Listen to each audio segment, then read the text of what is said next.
choisi. Ces paroles ont été conçues expressément pour résonner en toi. Les cieux ont arrangé cette intersection avec une exactitude céleste.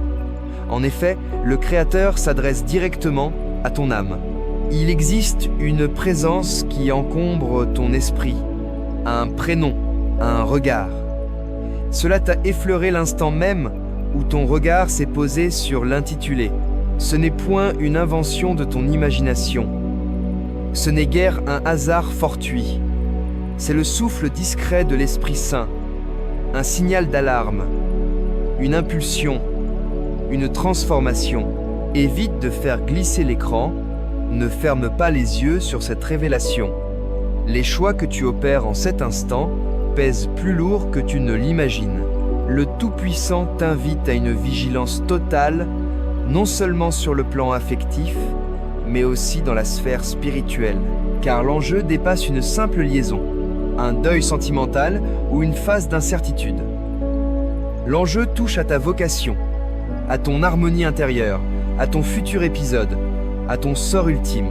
Les démarches d'une personne intègre sont guidées par l'Éternel. Psaume 37, verset 23. Et tes traces t'ont mené jusqu'ici pour une cause précise. Ce discours ne traite pas de passion amoureuse ou de tourments individuels. Il ne se limite pas à la souffrance ou au doute. Il concerne un projet divin. Tu te trouves au seuil d'un choix ordonné par les cieux, et l'univers spirituel scrute ta réaction. Et ne te trompe pas, l'adversaire s'oppose avec acharnement, car il pressent les conséquences si tu persévères. Il anticipe ce qui surviendra lorsque tu cesseras de questionner ta vocation, lorsque tu mettras fin aux distractions, lorsque tu embrasseras une soumission absolue. Voilà pourquoi ce texte t'a atteint. Parce que le divin désire que tes paupières s'écarquillent, que ton âme s'embrase, que tu discernes les réalités cachées derrière le voile de cette circonstance. Reste alerte et clairvoyant, car ton opposant, Satan, erre tel un fauve rugissant, en quête de proie à engloutir. 1 Pierre 5, verset 8. Cependant, toi, le sélectionné, tu n'es pas isolé. Tu es sauvegardé, armé, et voici ton alerte, ainsi que ton sursaut. Par conséquent, ne te limite pas à observer.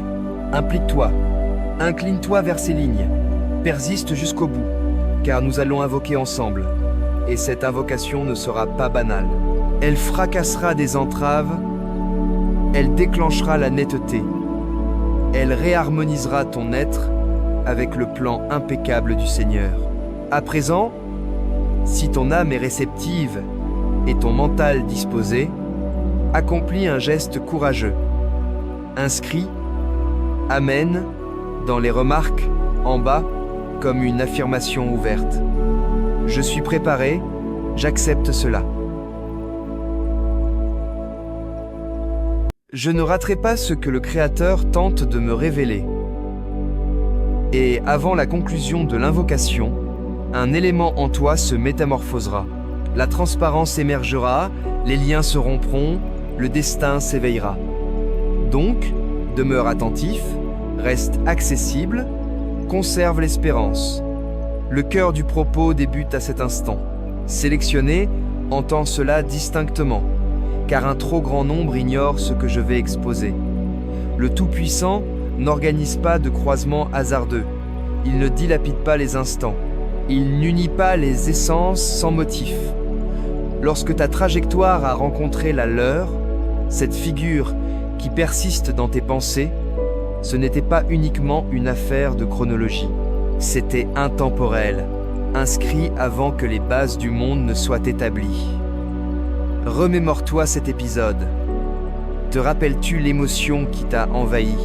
La façon dont ton pouls est suspendu, dont l'ambiance s'est altérée, peut être un échange visuel qui a percé plus intensément qu'une description ou une brève interaction qui a imprimé une empreinte insolite sur ton être.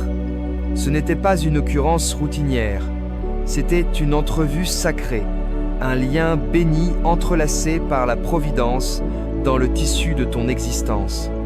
Mais voici ce que peu saisissent. Certaines unions ne sont pas supposées être aisées. Elles visent à susciter un éveil, à t'étendre, à évaluer la profondeur de ton affection, ta résilience, ta dévotion. Avant de te modeler dans le ventre maternel, je t'ai identifié. Avant ta naissance, je t'ai distingué. Jérémie 1, verset 5. Cette entité n'est pas un simple figurant dans ton récit. Elle intègre ta mission. Elle agit comme un reflet, un porteur de nouvelles, un sésame. Et la charge que tu perçois autour d'elle, cette oscillation entre attachement et discorde. Ce n'est pas du mélodrame, c'est le sort sous contrainte. Il existe des rapports qui s'estompent sans vestige, mais d'autres, comme celui-ci, s'agrippent à ton essence même lorsque la raison te conseille de renoncer, car ils transcendent les attaches sentimentales. Ce sont des attaches mystiques, des nœuds imprégnés d'une quête cousue dans leur essence propre. Évoque Moïse et Aaron, dissemblables par tempérament, mais synchronisés par le ciel, ou Ruth et Naomi, liées par le deuil, mais promises à un legs. Et si cette silhouette portait un élément qui débloque une facette de ton projet?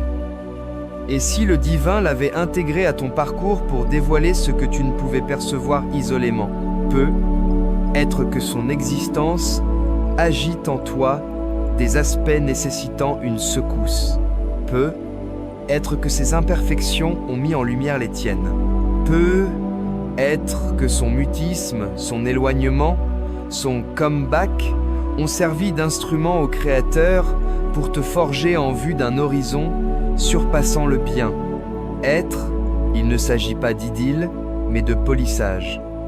Et ne crois pas un seul instant que l'opposant ne l'a pas détecté. Il l'a perçu, en vérité, avant toi. Il a identifié ce que tu ignorais. Que quand deux âmes progressent en concordance avec le schéma céleste, elles deviennent redoutables pour les ombres. Voilà l'origine de la perplexité, des assauts. Voilà pourquoi tu te sens écartelé entre persistance et relâchement, entre tendresse et appréhension, lucidité et désordre. Le pillard ne surgit que pour spolier, massacrer et anéantir. Moi, je suis apparu afin qu'il possède l'existence en plénitude. Jean 10, verset 10. L'adversaire ne s'en prend qu'à ce qui l'intimide. Il n'épuise pas ses ressources sur des attaches futiles. Donc, si tu t'interroges sur la raison de cette souffrance intense, si le Seigneur est impliqué, saisis cela. La peine atteste de l'importance, l'opposition confirme la vocation. Si c'était creux, cela se serait clos sans bruit. Mais à la place, cela ressurgit inlassablement, sollicitant ton mental, influençant tes supplications, et même dans le calme, entre toi et elle, le lien ne s'évapore pas. Ce n'est pas une faille, c'est un reliquat mystique d'une initiative céleste. Ainsi, l'interrogation n'est pas pourquoi cela a débuté. L'interrogation porte sur ce que cela devait activer. Cette première jonction n'était pas seulement relationnelle, c'était l'ignition d'une quête sacrée. Les cieux ont implanté un composant dans cette alliance que ni toi ni l'autre n'aviez pleinement saisi. Et l'opposant déploie tous ses efforts pour la sectionner avant que vous ne discerniez sa nature authentique. Mais tu n'es pas convoqué à capituler, pas sans réflexion, pas inerte, mais avec une perspicacité saine, avec une confiance qui identifie quand tu foules un sol consacré. Permets à cette réalité d'imprégner ton intellect. Cette union n'a jamais été une bévue, c'était un geste divin. Et une fois que ton cœur l'aura intégralement appréhendé, chaque affrontement, chaque aspiration, chaque embrouille commencera à s'éclaircir. Sélectionné, le tumulte que tu endures actuellement n'est pas ce qu'il paraît. Ce n'est pas purement un malentendu ou un clash de caractères. Ce n'est pas uniquement une usure affective ou des plaies ravivées. Ce dans quoi tu évolues est un conflit mystique, et le terrain d'affrontement, c'est ton attachement. L'opposant n'accorde aucun intérêt aux unions ordinaires. Il vise ce qui émane des cieux, ce qui est imprégné d'un schéma, ce qui met en péril son domaine lorsqu'unifié. Car bien que nous résidions dans le corps, nous ne luttons pas selon le corps. Les outils de notre lutte ne sont pas physiques, mais ils détiennent la force divine pour abattre les bastions. 2 Corinthiens 10, versets 3 à 4. Tu pourrais être tenté de renoncer, de tout relâcher, de te persuader que cela n'était pas prédestiné. Mais avant de trancher, comprends cela. La crispation que tu éprouves ne provient pas de l'individu en face. Elle émerge du domaine spirituel où les ombres s'acharnent à trancher ce que le Créateur a synchronisé. L'adversaire est un tacticien. Il se manifeste rarement avec vacarme ou tumulte. Non, sa tactique réside dans l'usure discrète, nuancée. Il susurre des falsifications, il ne les vocifère pas. Il exagère les menus discordes. Il ravive tes anciennes afflictions et les camoufle en faits actuels. Il altère la temporalité et le point de vue jusqu'à ce que tu crois que ton antécédent dicte ton avenir. Il ronge ton optimisme, une idée, une crainte, un germe de scepticisme à la fois, jusqu'à ce que la reddition paraisse rationnelle. Mais ce que tu ignores peut être, c'est cela. Si tu cèdes à cet instant, tu ne fais pas que t'écarter d'une personne. Tu t'écartes d'une vocation sacrée. Cette union n'a jamais été une question de quiétude ou de camaraderie. Elle a toujours concerné un projet céleste. Dans les Écritures, nous observons la vigueur des alliances divines. David possédait Jonathan, une liaison profonde qui préserva l'existence et le sort de David. Esther avait Mardochée, dont la proximité lui rappelait sa vocation pour une ère comme celle-là. Paul avait Silas, dont la voix s'harmonisa à la sienne dans la louange depuis une geôle, et ensemble, ils ébranlèrent les bases de cette prison. Ce n'étaient pas des rapports impeccables, mais ils étaient puissants, et leur robustesse ne découlait pas de la simplicité, mais de la persévérance. Il existe des combats que tu n'étais pas destiné à livrer en solitaire. Il y a des charges trop pesantes à endosser sans un allié. Et il y a certaines avancées qui requièrent une concordance, une solidarité et, une foi partagée, entre deux êtres appelés par le Seigneur à avancer côte à côte sur une voie. Les cieux connaissaient les épreuves que tu affronterais, et les cieux ont dépêché quelqu'un pour se poster à tes côtés. Interroge-toi donc. Si l'angoisse que tu ressens en envisageant le départ dépasse la mélancolie, si elle évoque un deuil profond à l'échelle de l'âme, pourrait-ce être que ton esprit perçoit ce que ton intellect tente d'occulter? Que ce n'est pas une affaire de sensation, mais de métamorphose personnelle. Ce conflit n'a jamais été limité à toi et à eux. Il porte sur ce que le divin aspire à engendrer via votre fusion. C'est au sujet de l'héritage qui pourrait s'affranchir, des liens ancestraux qui pourraient se dissoudre, de la restauration qui pourrait s'amorcer, des quêtes qui pourraient s'accomplir non en tant qu'individu isolé, mais comme une entité coalescente. Et l'opposant, il discerne le dessein. Même lorsque tu l'ignores, il sait ce qui advient quand deux choisis refusent la reddition. Voilà pourquoi la contrainte s'amplifie. Voilà pourquoi le calme devient assourdissant. Voilà pourquoi tes réflexions s'alourdissent. Parce que s'il parvient à te faire lâcher maintenant, il triomphe sans effort. Mais voici la réalité qui tranche à travers le brouhaha. Le Créateur ne s'exprime jamais par la terreur.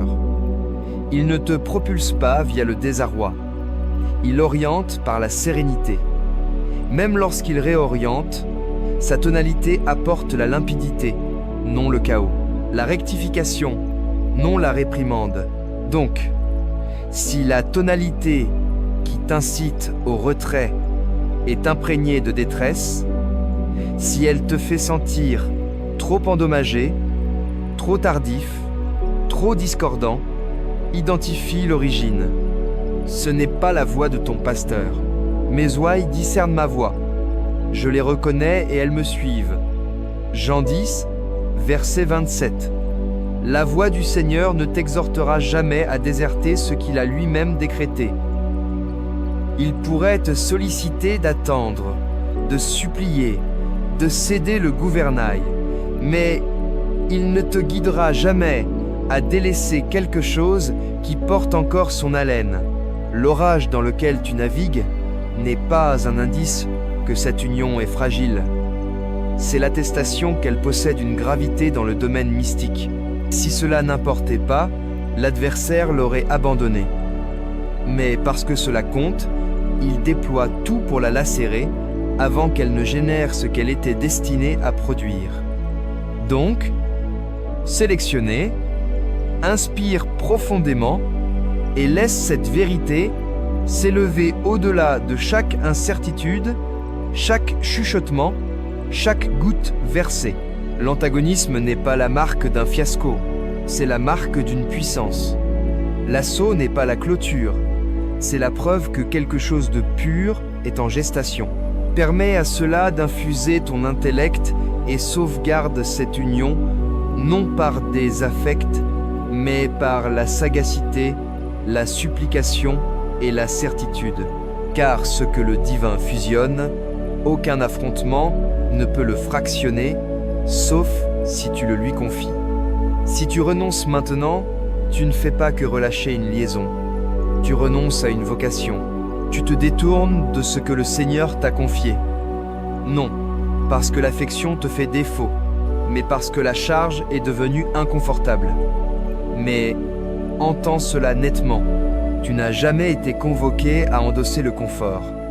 Tu as été convoqué à endosser un projet. C'est ici que l'urgence s'aiguise. Tu ne peux pas déserter. Pas en ce lieu, pas en cet instant. Pas lorsque l'affrontement culmine à son apogée. La crispation qui oppresse ton âme n'est pas un signal de capitulation. C'est un indice que tu frôles une irruption que l'opposant redoute que tu atteignes. Car cela transcende les émotions. C'est une affaire de dévotion. Le même Créateur qui a synchronisé ta route avec la leur ne l'a pas accomplie à la légère. Il connaissait les obstacles, il connaissait le prix. Et pourtant, il a entrelacé vos narrations parce qu'il y avait un composant dans cette union conçu pour déverrouiller un projet sacré.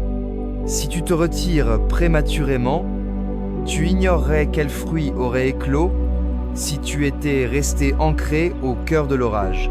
Ne nous décourageons pas dans la pratique du bien, car nous récolterons au moment opportun si nous ne faiblissons pas. Galates 6, verset 9. Cette affliction dans ton essence n'est pas l'attestation d'un raté. C'est le retentissement de ton esprit qui reconnaît que tu foules un terrain béni. Marque une pause ici et laisse cette réalité s'ancrer. La friction que tu endures n'est pas une vulnérabilité, c'est l'affirmation que quelque chose d'impérissable est en balance. Et cette contrainte que tu subis, elle ne te fracasse pas, elle te purifie. Observe dans les Saintes Écritures. À travers les récits, nous discernons ce motif, la contrainte précédant le projet. Pense à Anne, une femme infertile durant des années, moquée par son entourage, pleurant avec amertume devant l'Éternel. Ce n'était pas qu'elle était négligée, c'est que son sein était réservé pour un élément sacré. Samuel, le prophète qui oint les souverains, est né non du bien, être, mais d'une supplication tenace et douloureuse. Ses pleurs ont irrigué un sort qu'elle ne pouvait encore envisager. Considère Élie, après avoir invoqué le feu des cieux et terrassé les prophètes de Baal, il s'est retrouvé solitaire, exténué, terrifié, se réfugiant dans une caverne, implorant le Seigneur de clore son existence. Mais même là, dans les abysses du désespoir, le divin a susurré non dans la bourrasque, non dans le séisme, non dans les flammes, mais dans un murmure doux et ténu. L'épuisement d'Élie ne signifiait pas la fin de sa quête. Cela indiquait qu'il était sur le point d'être relancé pour un impact accru. Et puis il y a Pierre, intrépide, impulsif, empli de ferveur. Pourtant, lors de l'arrestation de Jésus, Pierre l'a nié par 3 fois. Imagine la disgrâce, les remords, mais après la résurrection, Jésus n'a pas écarté Pierre, il l'a rétabli. Il n'a pas déclaré « tu as failli ». Il a ordonné « paix mes agneaux ». La défaillance de Pierre est devenue son socle.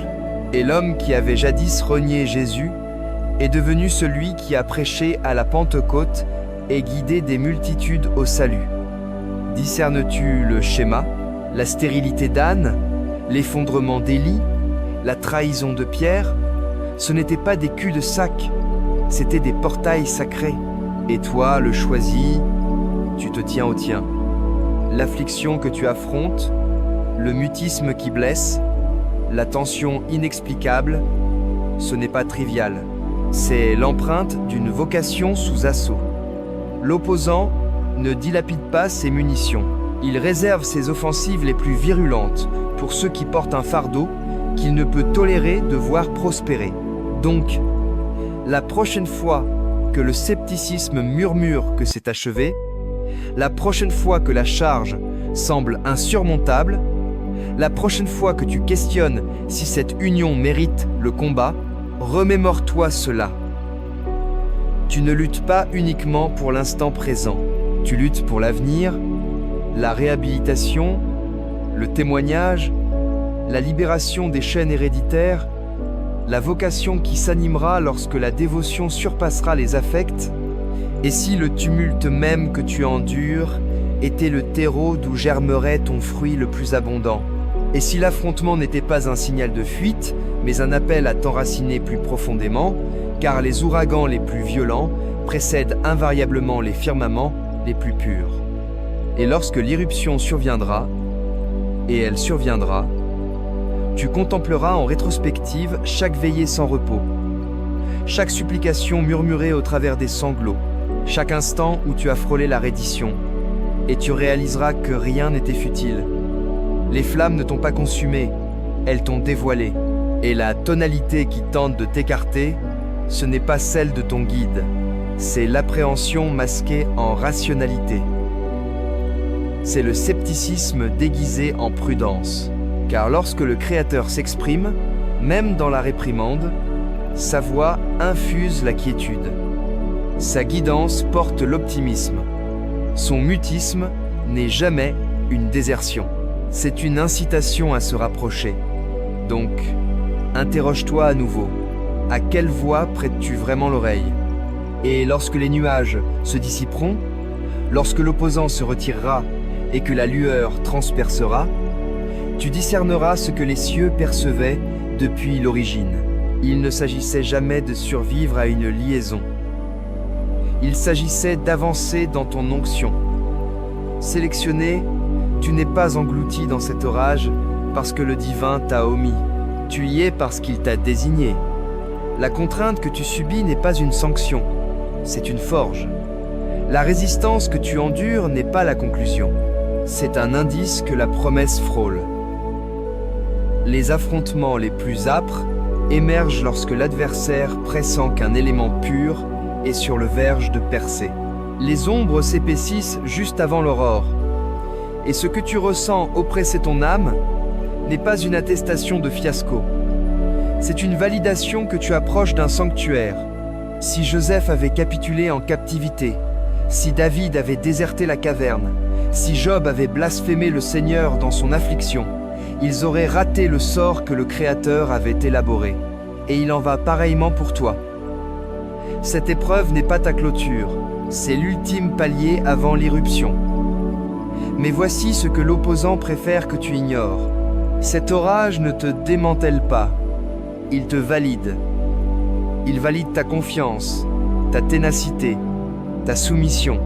Lorsque les nuages se disperseront, tu t'élèveras non seulement en survivant, mais en portant la preuve que tout valait la peine. Celui qui persévère jusqu'au bout sera préservé. Matthieu 24, verset 13. Pourtant, il existe un péril surpassant l'orage. C'est le risque de renoncer prématurément. Tant de promesses demeurent inachevées. Non parce que le divin a défailli, mais parce que les individus ont déserté avant l'avènement du prodige.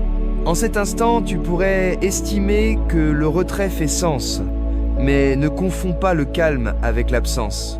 Ne confonds pas le délai avec le déni. Évoque une semence enfouie profondément dans la terre. Durant des semaines, aucun indice de vitalité. Elle paraît inerte, mais sous la surface, des racines se développent. Un processus s'opère dans des recoins occultes. Si tu exhumes la semence trop hâtivement, tu anéantis ce qui était sur le point d'éclore. Il en va de même pour ta circonstance. Le Créateur n'est pas absent. Il édifie, il consolide ce qui perdurera. Ce n'est pas parce que tu n'aperçois pas encore de récolte que rien ne s'active. Il opère souvent dans le silence avant de se manifester dans la vigueur. Demeure serein face à l'Éternel et patiente pour lui. Psaume 37, verset 7. Tu es peu, être à une supplication de l'irruption, à un lever de soleil de la métamorphose. Évite que le découragement devienne ton échappatoire. C'est la ruse de l'opposant pour te pousser à la désertion, évitant ainsi de prolonger l'affrontement. Remémore-toi les épisodes où tu as tenu un peu plus et où les dynamiques ont pivoté. Ce n'était pas fortuit. C'était l'attestation que le Seigneur honore la persévérance. Donc, reste enraciné, reste loyal. Tu n'as pas été désigné pour capituler. Tu as été désigné pour résister, croire et témoigner de la récolte. Et ce qui adviendra vaudra chaque instant où tu as opté pour la confiance dans les ténèbres. Voici l'interrogation qui doit agiter ton essence tandis que tu progresses. Si demain apportait le prodige pour lequel tu as supplié, désirerais-tu vraiment te retirer ce soir? À présent que tu saisis la gravité de cette union et la virulence du combat, il est temps de cesser l'immobilisme. Ce n'est pas une période inerte, c'est un conflit, mais pas un conflit armé de moyens terrestres. Le combat pour ce que le Seigneur t'a alloué est mystique, et seuls ceux qui luttent avec les outils célestes contempleront la triomphe céleste. Ton premier outil est la supplication, pas une invocation sporadique, mais une médiation concentrée, incessante, inspirée par l'Esprit. Une supplication qui agrippe le bord des cieux et ne relâche pas jusqu'à ce que quelque chose pivote, élève leur identité quotidiennement, protège leur mental, leur essence, leur orientation, déclare la vitalité là où régnait la fatigue, imprègne la paix sur la perplexité, annonce la restauration là où l'affliction perdure. Lorsque tu privilégies la bienveillance à l'aigreur, tu fracasses la tactique de l'opposant et tu t'alignes sur le schéma rédempteur du Créateur. Deuxièmement, réfrène l'instinct de riposter verbalement. Les disputes humaines, aussi légitimes soient-elles, n'établiront jamais ce que le divin a projeté. Les répliques acerbes peuvent sembler cathartiques, mais dans le domaine spirituel, elles tranchent trop profondément. À la place, laisse ta vigueur s'élever dans la médiation, non dans la dénonciation. Lorsque tu supplies en privé, tes murmures ébranlent des empires. L'adversaire ne redoute pas tes éclats, il craint ta prosternation. Troisièmement, fie-toi au calendrier du Seigneur, particulièrement dans le mutisme. Le mutisme n'est pas un refus, c'est une manœuvre. Le Créateur est un stratège suprême. Il pourrait être en train de remodeler des cœurs, de dissoudre des entraves, de cicatriser des souvenirs, des éléments trop profonds pour que tu les amendes de tes propres forces. N'accélère pas son ouvrage. La patience n'est pas une fragilité, c'est un combat mystique camouflé. Lorsque tu patientes dans la confiance, tu affirmes que son chronomètre surpasse le tien en sagesse. Et voici ce que l'opposant espère que tu occultes. Tu ne luttes pas en solitaire. Le divin n'est pas un spectateur éloigné. Il est un protecteur imminent. Il précède tes pas. Il se poste à ton flanc. Ses messagers célestes encercle ceux qui demeurent fidèles. Chaque supplication que tu susurres est perçue. Chaque geste de ténacité devient un assaut contre les ombres. Interroge-toi sur le type de récit que ton existence narrera, un récit de reddition au seuil de l'irruption, ou un récit de confiance inébranlable où tu as persisté même dans l'acmé de la douleur et où tu as vu l'inconcevable plier devant ta conviction. Les outils sont déjà entre tes mains. Chaque invocation que tu articules est un impact. Chaque parole de bienveillance est un germe de réhabilitation. Chaque acte de patience est une insurrection contre la pression de l'opposant pour la désertion. Chaque option de confiance est un hurlement de guerre dans le domaine spirituel qui proclame « Je ne relâcherai pas » jusqu'à ce que je contemple ce que le Seigneur a engagé. Que cela soit inscrit dans ton âme, ce n'est pas la conclusion. Ce qui évoque un écroulement est en vérité une métamorphose. Ce qui paraît du calme est une forge. Ce qui ressemble à une perte pourrait être le substrat où ton projet germe. Le Créateur honore celui qui persiste, qui croit, qui refuse de céder lorsque la promesse respire encore. Tes sanglots sont des semences, tes supplications sont des armes. Ta ténacité édifie un horizon qui ne s'est pas encore révélé, mais qui le fera. Donc, maintiens la position. La promesse est vivace, le projet est authentique, et ton récit est encore en composition. Sélectionnez, maintenant que nous avons traversé ce discours, il est temps de sceller cette déclaration par une invocation. Ce n'est pas une invocation routinière, c'est une proclamation, une fracture d'entrave, une protection sur ton sort. Donc, où que tu te situes, ouvre ton âme, apaise ton mental et approchons-nous du siège de la miséricorde. Père éternel, divinité omnipotente, artisan des cieux et de la terre, nous nous présentons devant toi aujourd'hui avec déférence et nécessité. Nous admettons, ô Seigneur, que rien dans nos existences n'est fortuit. Chaque foulée, chaque intersection, chaque cycle est décrété par ta providence. Ta déclaration affirme dans Psaume 37, verset 23, « Les foulées de l'individu droit sont orientées par l'Éternel, et il se complaît dans sa voie. » Aujourd'hui, nous nous ancrons sur cette réalité.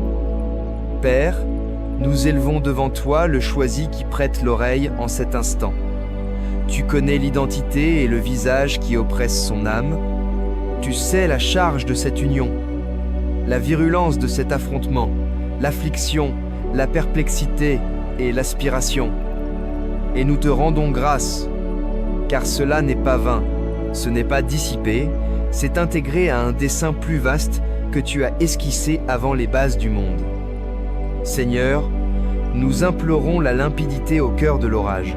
Ta parole affirme dans 1 Corinthiens 14, verset 33, « Car le Créateur n'est pas un Dieu de désordre, mais de quiétude. » Donc, nous réfutons chaque falsification de l'opposant, chaque susurrement de scepticisme, chaque germe d'appréhension, et nous proclamons la quiétude sur leur mental, la netteté sur leur choix et la robustesse sur leur cœur.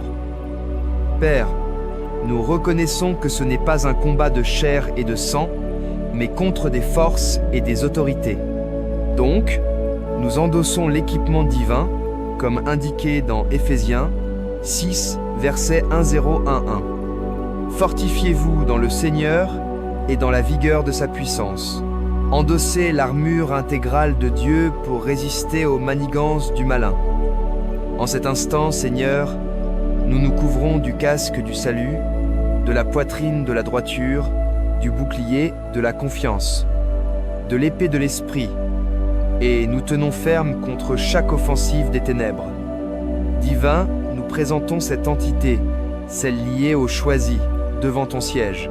Protège son âme, sauvegarde son intellect, oriente ses foulées, là où régnait la perplexité, infuse la limpidité. Là où persistait la fracture, apporte la cicatrisation. Là où dominait le mutisme, énonce le projet. Là où s'imposait la distance, instaure une synchronisation sacrée. Père, rappelle-nous que l'attente n'est pas futile. Instruis-nous dans la patience qui fortifie. Ta déclaration affirme dans Ésaïe 40, verset 303-1. Mais ceux qui s'appuient sur l'Éternel renouvellent leur vigueur. Ils s'élèvent comme des aigles. Ils sprintent sans épuisement. Ils avancent sans fatigue. Donc, nous patientons, Seigneur, non dans le désarroi, mais dans la conviction, sachant que ton calendrier est impeccable. Seigneur, nous implorons contre l'esprit de démoralisation.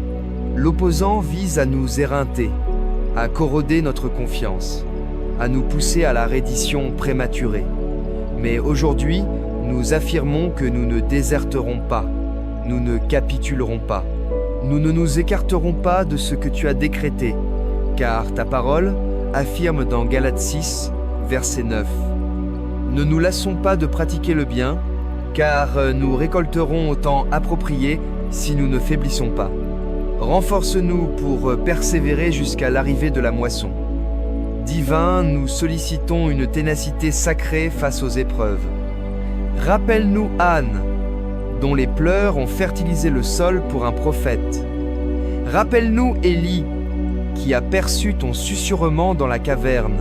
Rappelle-nous Pierre, rétabli et mandaté après la défaillance.